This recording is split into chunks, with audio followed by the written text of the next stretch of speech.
suster, saudara-saudara sekalian, berkah dalam. Injil hari ini mengisahkan tentang Yesus yang pergi ke Bukit Zaitun untuk mengajar banyak orang. Namun pada saat itu orang-orang Farisi dan juga ahli Taurat justru membawa seorang perempuan yang berbuat zina untuk dibawa kepada Yesus. Mereka rencananya hendak mencoba Yesus dan berusaha untuk menyalahkan Yesus ketika Yesus menanggapi permasalahan ini. Namun ternyata Yesus menanggapi dengan cara yang tidak seperti mereka harapkan. Yesus malah berkata kepada mereka semua, barang siapa yang merasa tidak mempunyai dosa, oleh Yesus dipersilahkan untuk melemparkan batu kepada perempuan itu.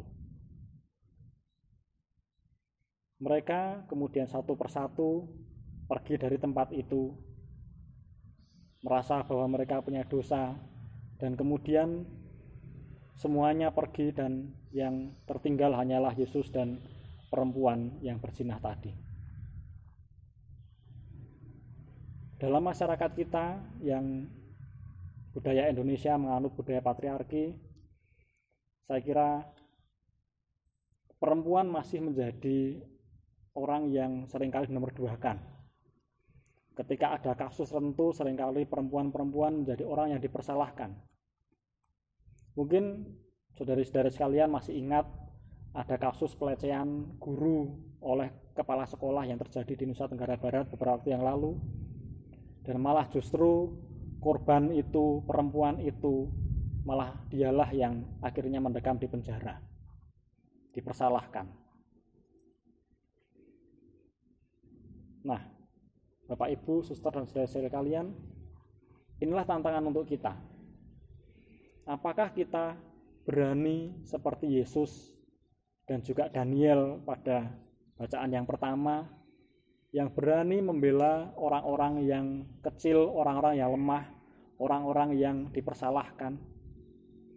Ataukah kita hanya mengikuti arus untuk mengikuti orang-orang yang berkuasa, yang ikut menindas orang-orang yang berkesulitan, kecil, dan lemah tersebut?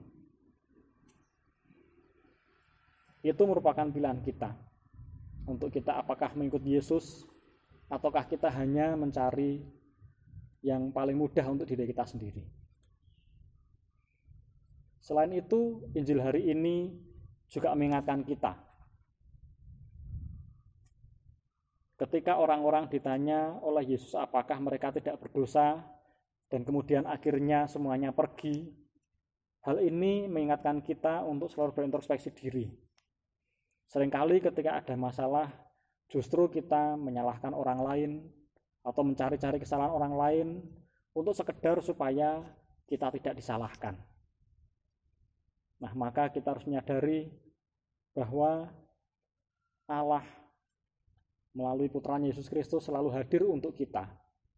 Meskipun ketika kita dalam kondisi yang tidak baik, ketika kita melakukan kesalahan, bahkan kondisi seperti sekarang ini yang kita semuanya merasa kesulitan karena terbatas aktivitasnya, harus banyak berada di rumah dan tidak banyak melakukan kegiatan.